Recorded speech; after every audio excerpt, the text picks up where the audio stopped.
bem-vinda ao nosso canal Experiências Inspiradoras. Eu sou a professora Cláudia Burrâmara e esse é um projeto de extensão da Universidade Federal do Ceará.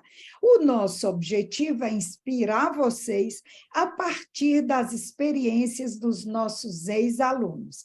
E hoje eu tenho aqui a honra de receber o Bruno Saboia de Albuquerque, formado em Economia em 2015. E por que a gente está conversando online? Porque o Bruno mora na Suíça. E ele tem muita história bacana para compartilhar. Bruno, obrigada pela oportunidade, por ter aberto a sua agenda para nós, que eu sei que não é fácil.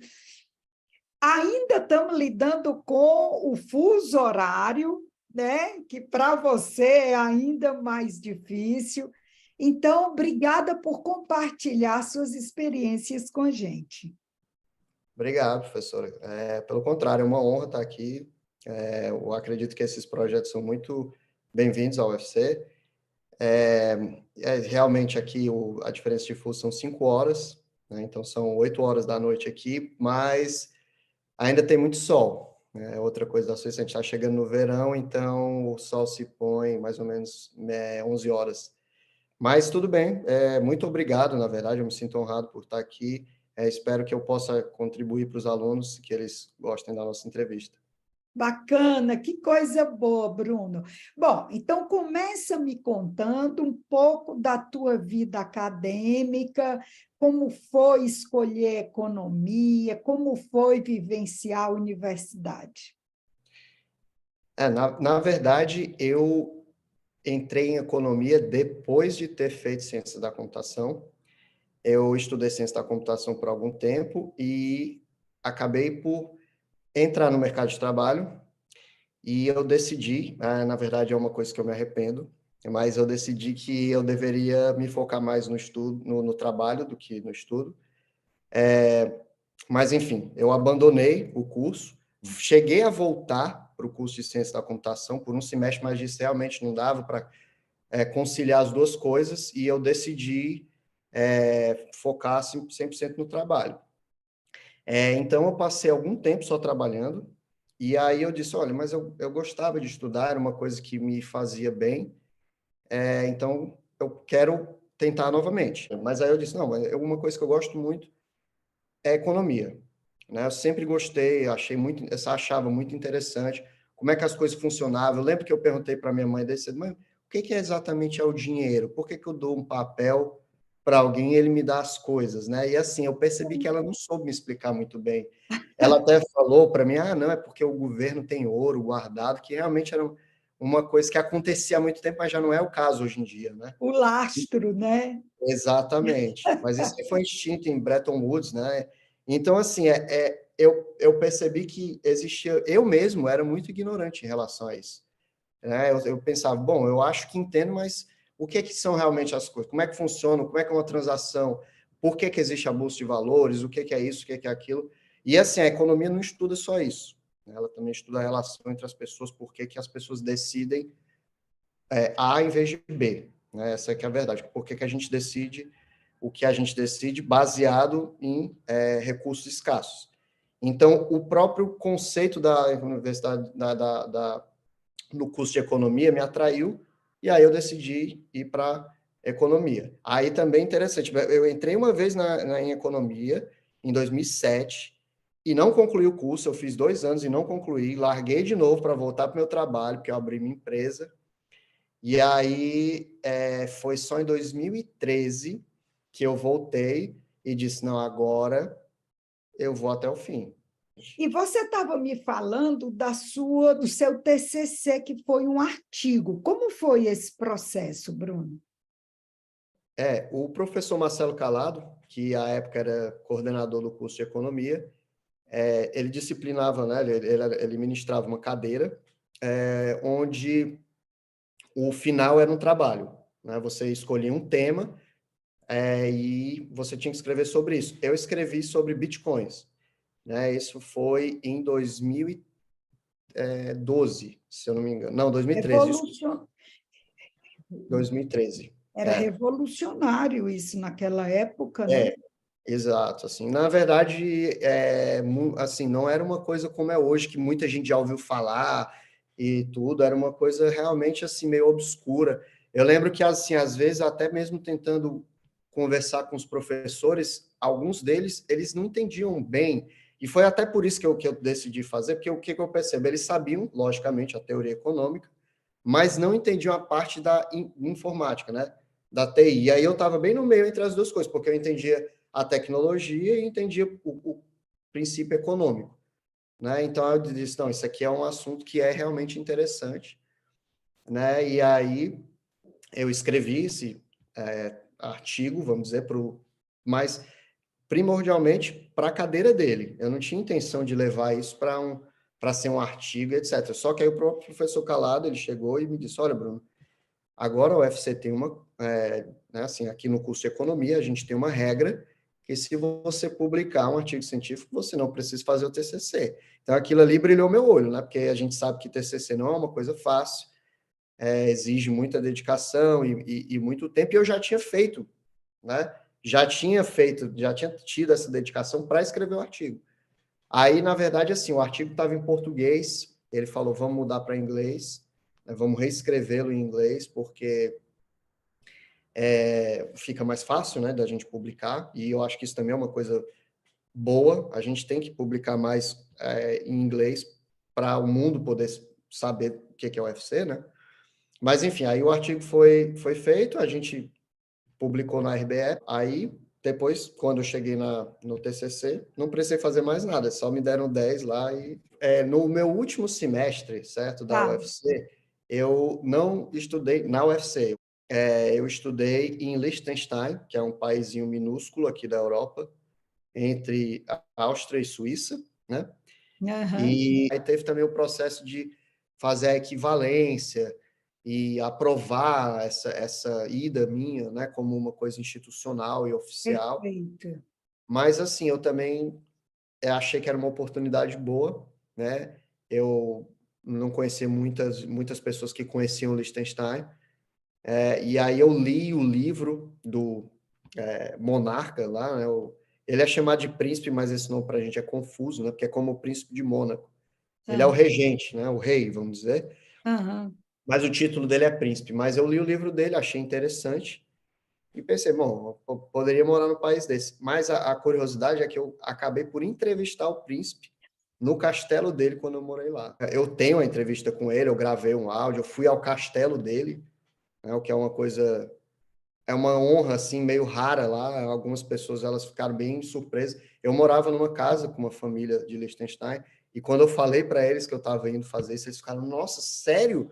Mas como você Porque... conseguiu chegar até o príncipe de Liechtenstein? Então, professor, eu acredito que muitas vezes as pessoas não conseguem as coisas porque elas não tentam, né? E assim, eu simplesmente tentei. Não foi nem tão difícil, eu acho, eu acredito. Porque o que eu fiz é o seguinte: no primeiro dia de aula lá em Liechtenstein, como é um país muito pequeno, eles tiveram uma introdução do país, que foi o palestrante era o ministro de Relações Exteriores de Liechtenstein, que é uma coisa que a gente não imagina que vai acontecer no Brasil, certo? Mas como o país tem 40 mil habitantes, isso lá acontece. Você está andando na rua e você vê, esse aqui é o filho do príncipe, aquele ali é o presidente da Câmara, entendeu? Assim, que no Brasil essas pessoas têm um pouco mais, né, são mais reservadas, é mais difícil de acontecer. Mas, enfim, ele no final da palestra dele, que ele estava falando trivias, por exemplo, quantas vezes Liechtenstein cabe dentro da Suíça? Qual foi a primeira guerra que Liechtenstein participou? Esse tipo de coisa, né? E aí, depois ele falou, olha, se vocês tiverem alguma pergunta, podem vir aqui. E aí eu fui, me apresentei, falei que era do Brasil, disse que havia lido o livro do Príncipe, e perguntei para ele, olha, você acha que seria possível se você fizesse algumas perguntas para o Príncipe, que eu anotei? Aí ele disse, olha, eu não vejo muito o Príncipe, porque eu viajo, então a gente só se encontra, eu encontro com ele várias vezes por ano, mas normalmente é rápido, porque eu não fico nem muito em Liechtenstein, que é de se entender é muito pequeno lá. Mas ele falou, olha, mas esse aqui aí tirou da carteira dele, me deu, esse aqui é o cartão da secretária dele. Ela é uma pessoa muito solícita, você pode pedir a ela e veja o que acontece. Aí tudo bem. Aí eu escrevi um e-mail para a secretária, basicamente dizendo, olha, eu sou o Bruno, sou do Brasil, li o Livro do Príncipe, e eu ficaria muito feliz se ele pudesse responder essas perguntas por e-mail mesmo. Né? Eu não esperava que fosse passar disso, com certeza. Então você não pediu a entrevista pessoalmente. Não. Eu só pedi Ah, para ele responder, né? Um livro que eu tinha. entendi. Aí a resposta dela foi alguma coisa do tipo: o príncipe ficaria muito honrado se você pudesse vir ao castelo, dia tal, tal e tal, conversar com ele pessoalmente. Meu Deus, Bruno. Tu nem acreditou, hein? Não, eu fiquei, nossa, sério? Que coisa. Porque assim, ele também é uma pessoa bastante ocupada, viaja muito. Eu fiquei, sério? Não. É bom, tudo bem, né? Agora é me preparar, assim, né? Enfim, também assim, como eu nunca tinha feito isso, eu fiquei bastante nervoso, porque, bom, por exemplo, para você deve ser uma coisa natural conversar, né, com as pessoas assim, mas para mim Um foi, príncipe no castelo? Não. eu fiquei bem assim. E eu lembro que quando eu cheguei lá, assim, tava nevando muito, né? Era janeiro, fim de janeiro. E eu cheguei um pouquinho mais cedo, né? Porque é Suíça e Liechtenstein, as pessoas são muito assim. Eu cheguei mais ou menos uns 20 minutos antes. E aí o guarda lá, né? Porque tem um guarda e tem aquela ponte que desce assim. É uma coisa bem medieval mesmo. Aí ele falou: Ah, você tá muito cedo aqui. Aí eu falei: Ele falou em alemão, né? Eu não falo muito bem alemão. Eu falei: Mas antes cedo do que tarde, né? Melhor cedo do que tarde. Aí ele riu e falou: Ah, tá bom, pode entrar aí. Tava nevando, ele deve ter ficado com pena e deixou eu entrar. Aí eu entrei lá e fui falar com a secretária dele. Ela falou: ele vai te atender, né, na hora certa. Você pode sentar aqui, que é uma água, um café. E aí ela olhou para mim assim, aí perguntou: Você tá nervoso? Aí eu falei: Tô. Aí ela falou: Olha, não fique nervoso. Ele é uma pessoa super tranquila. Todo mundo que vem aqui se intimida com ele. Só sabe do seguinte: ele é muito alto. E aí porque eu não conheci ele pessoalmente, falei: Ah, tá, tudo bem. E ele realmente é muito alto. Ele tem mais de 2 metros de altura, né? É mesmo? Ele é muito alto. Mas, enfim, super gentil também. E foi Serviu muito alguma coisa, algum bolinho, um cafezinho no castelo? assim. Ela me deu várias coisas, na verdade. Mas eu não quis, assim, não aceitei tudo. Ela me deu café, água, um chá. Eu falei que chá eu não queria. Mas, enfim, bolinho também. Mas, enfim, daí ele chegou bem na hora certa e a Aham. gente conversou. Outra coisa também que eu fiquei, né, assim, eu estava muito consciente do tempo, né? Pensando assim, nossa, quanto tempo eu demoro com as perguntas e queria correr. Mas aí uma hora eu falei, olha, se eu tiver, né, assim, demorando muito, você me avisar. Ele falou, não, pelo contrário, eu reservei a manhã inteira para conversar com você. Não, Bruno! Aí eu falei, nossa. Bruno, e qual foi o papo, assim? O que que você perguntou? Bom, o livro dele se chama O Estado no Terceiro Milênio. E ele é um estadista, né? É um homem de Estado, realmente, porque. E no livro dele ele faz essa distinção entre a monarquia real e uma monarquia de papel, né? Assim, porque, por exemplo, na Grã-Bretanha, a monarquia ela tem uma certa força, porém, ela não pode ir de encontro ao parlamento. Se o parlamento, né, decide uma lei, a monarquia não tem autoridade formal de negar aquilo. Até pode ser feito, mas aí é uma loucura, né? Assim, ninguém sabe, nem tem uma previsão legal para o que aconteceria nesse caso. Mas em Liechtenstein, não. Em Liechtenstein, o príncipe ele tem poder real e o poder dele é o poder de veto, que não é um poder que ele abusa, mas ele usa. Ou seja, não é uma coisa que está apenas ali para fazer de conta. Não, ele já usou no passado, ou seja, uma lei já foi aprovada formalmente, e aí ele percebeu que o povo não estava de acordo com aquilo e vetou. Ou seja, ele é como se fosse o último representante do povo. Entendi. Mas tem um detalhe aí. A monarquia também, dentro da Constituição de Liechtenstein, ela pode ser abolida a qualquer momento. Né? Pelo Então, assim, príncipe, não, pela população. pela população. A população pode dizer, olha, a gente não está feliz com o príncipe, não estamos satisfeitos com o trabalho que ele está provendo para a gente, então, adeus, faz-se uma votação, é maioria simples, na verdade, é 50% mais um da população decidindo isso, acabou. Então, assim, ele tem que tá sempre em alta, né? Com a população. E uma coisa muito interessante que ele cita também é que Liechtenstein não se financia, na Casa Real de Liechtenstein, não se financia via imposto. Ou seja, eles não tiram dinheiro do imposto do Estado para se financiar. Então, eles realmente são uma monarquia bem diferente, assim, né? E aí eu achei isso muito interessante, e aí as perguntas são baseadas nisso, entendeu? Então é muito de história. Ele é uma pessoa culta, né? Então, assim, estudou muita história, a gente conversa sobre isso, sobre o que fez Liechtenstein ser diferente. E também eu fiz algumas perguntas um pouquinho complicadas, porque, por exemplo,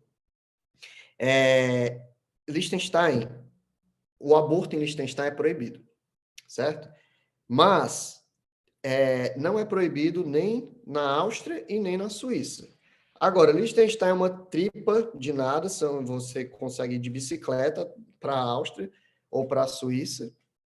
Então, assim, eu perguntei para ele, nesse caso, será que a competição de legislação faz sentido Liechtenstein fazer isso?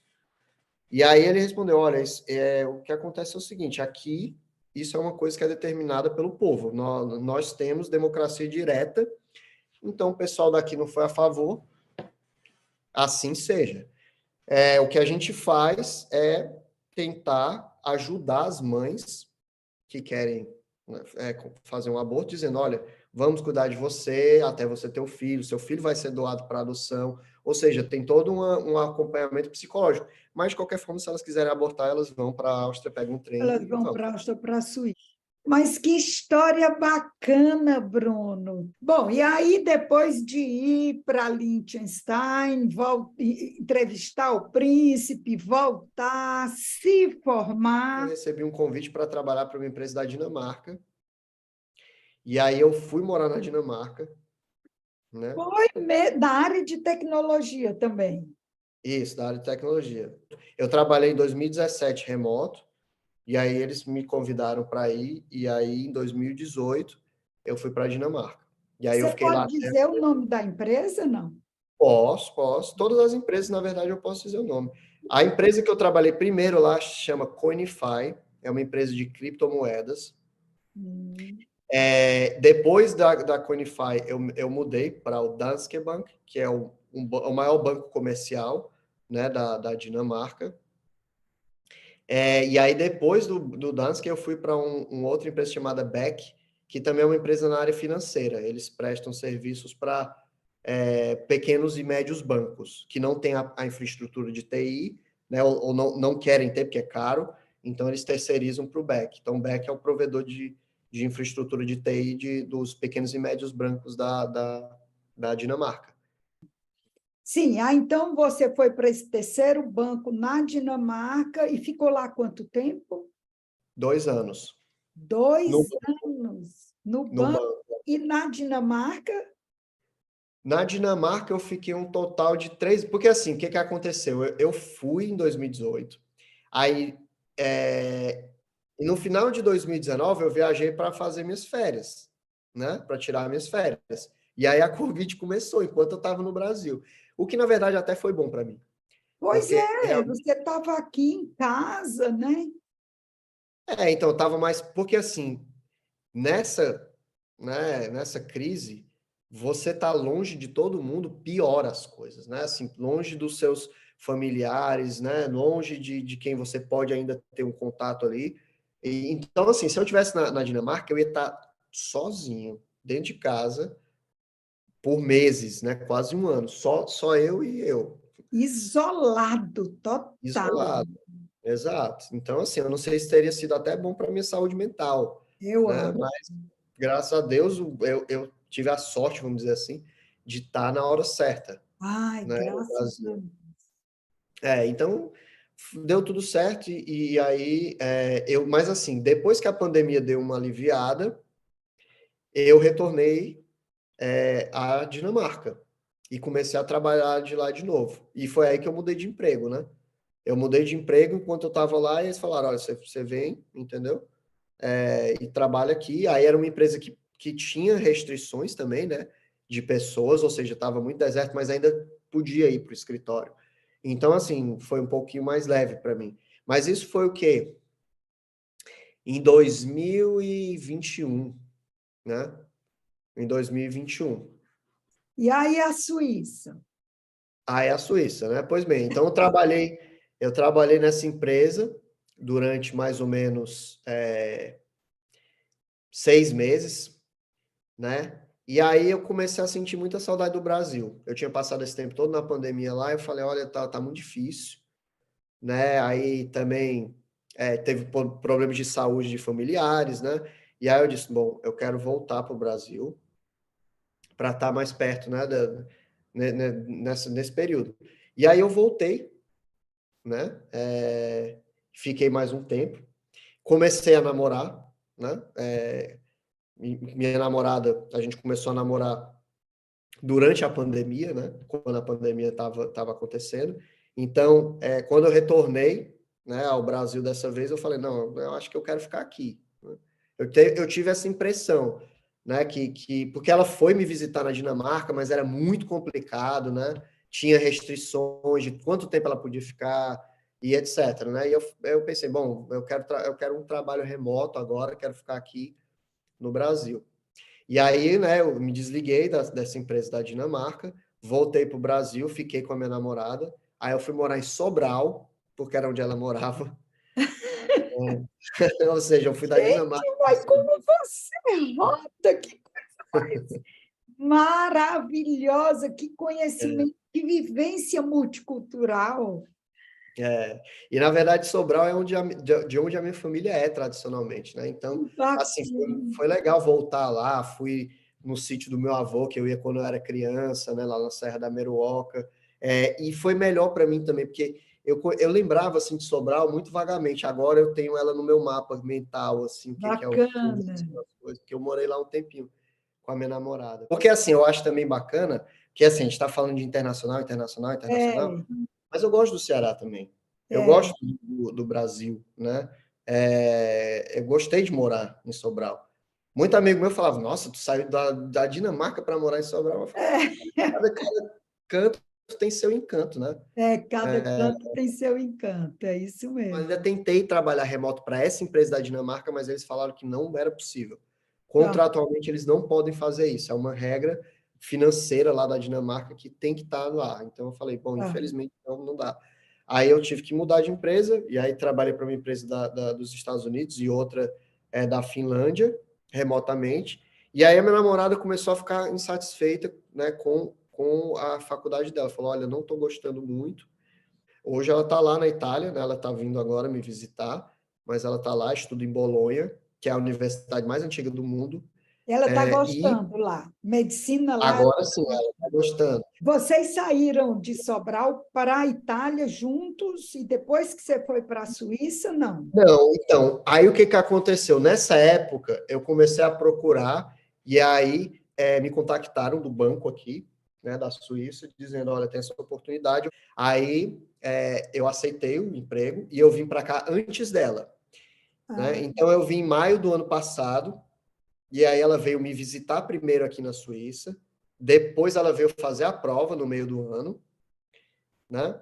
No meio pro fim do verão, assim, né? Eu acho que foi em setembro a prova, se eu não me engano.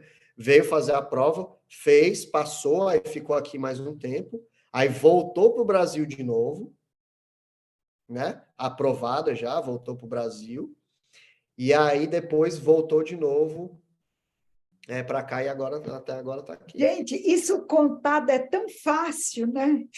Mas vai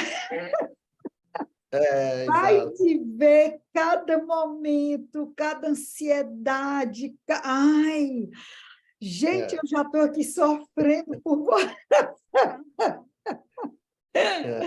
Bruno, agora falando assim da sua vida profissional, o que você faz no banco? Você ainda trabalha com criptomoedas? Como é? Porque eu estou vendo que sua atividade é muito valorizada, né?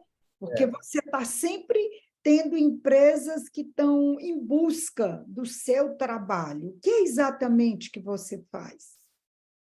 Na verdade, hoje eu trabalho no departamento de risco do banco, né? O banco não trabalha com criptomoedas. Na verdade, o BIS é uma instituição um pouco especial, né? Ele é um banco que ele não é um banco nacional, ele não tem uma nacionalidade definida, ele é um banco internacional, como a ONU. O status do banco é bem parecido com a ONU, ou o Banco Mundial, ou o Fundo Monetário Internacional, uma dessas entidades, né? Como é Então, que chama? Bank for International Settlements, ou, né, Ah, eu não sei qual seria a tradução, Banco Internacional de Compensações, tá? ah, Mas, assim, ele é uma instituição muito antiga, na verdade, a instituição financeira mais antiga, né, internacional, a instituição financeira internacional mais antiga do mundo, foi fundada em 1930, né, e assim, passou... na verdade, o banco tem uma história interessante, é uma história também de muita adaptação. O banco começou para ser o banco de compensações por causa da Primeira Guerra Mundial, que a Alemanha devia aos outros países.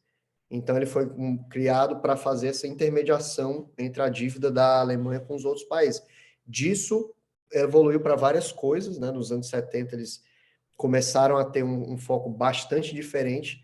Hoje, a missão do banco, né, a missão que consta no site, é promover estabilidade financeira e monetária mundial. Ou hum. seja, o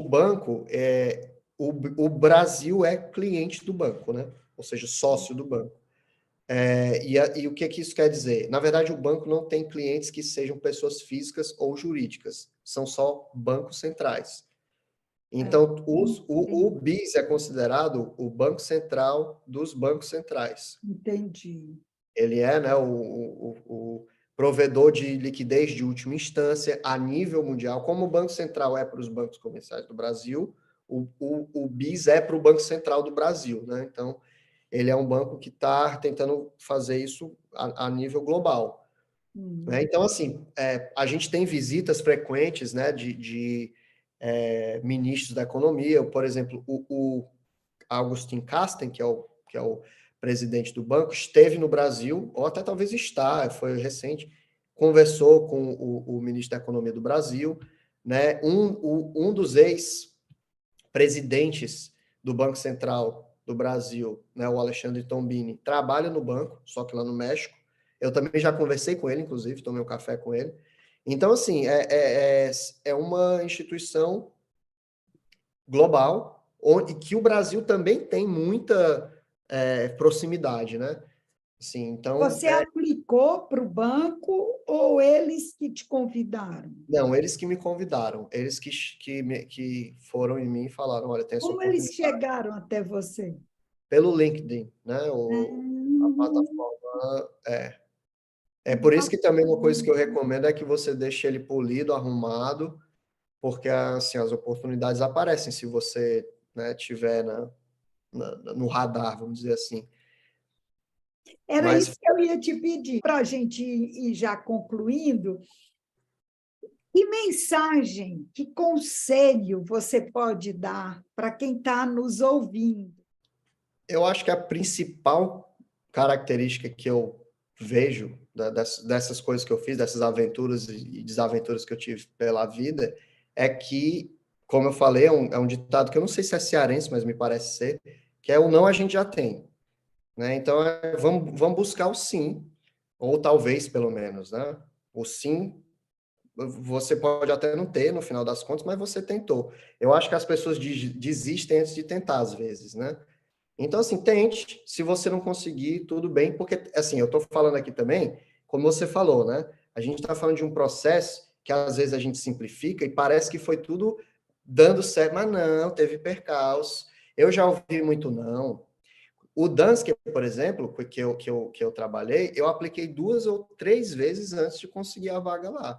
Na verdade, eles me chamaram, fiz entrevista, não, fiz entrevista, não. Na terceira vez, tudo bem. O BIS, a mesma coisa. O BIS, o banco que eu trabalho hoje, Eu também tentei aplicar. Antes de eu conhecer a minha namorada, eu já tinha tentado uma vez, não tinha dado certo.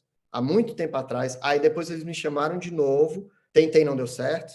E aí, quando, né, assim, se é, talvez Deus escreva certo por linhas tortas, mas o que aconteceu foi que no final das contas, quando era para ter dado certo mesmo, que é quando ela queria ter vindo para a Itália, aí deu certo para mim. Mas eu tentei, né? Eu tentei várias vezes, eu tentei. E outra coisa, muitas vezes quando as pessoas, por exemplo, diziam não para mim, eu perguntava: você pode me dizer por quê? Né? Isso. Assim, você teria essa gentileza de me dizer não? Por exemplo, não fui aprovado numa entrevista de emprego, mas você pode me dizer por quê? Porque aí eu tento melhorar. Melhorar, isso mesmo. Exatamente. Então é isso, é um processo de contínua melhoria e de não ficar parado esperando, tentar e também aceitar, como a gente falou, se não der certo e não foi culpa sua, né? Tudo bem, é isso aí, bola para frente, eu não posso mudar, se eu posso mudar eu mudo, se eu não posso, aceito. Aceita e vai para outra oportunidade, né? Isso. E qual a cidade que você mora na Suíça? Eu moro na Basileia, professor. Hum, É onde tem os acordos da Basileia, que são feitos no banco onde eu trabalho. bacana. Bruno, é isso. Muito obrigada. Estou Obrigado. muito feliz de lhe ouvir, muito mesmo, assim, que aprendizado, que experiências inspiradoras, né? E eu acho que, no final das contas, essa conjunção de ciência da computação com economia te deu uma bagagem muito boa para a tua vida profissional, né? É um conhecimento, assim, bastante rico, né? E fora essa experiência multicultural, tá? É, Então, muito obrigado, professora. obrigada. Muito obrigado pela... Eu que agradeço demais. Tá bom. Gente, é isso. Se vocês gostaram, como eu adorei, curte, compartilha, se inscreve no nosso canal e aguarda que vem muita entrevista boa como essa por aí. Obrigada e até a próxima.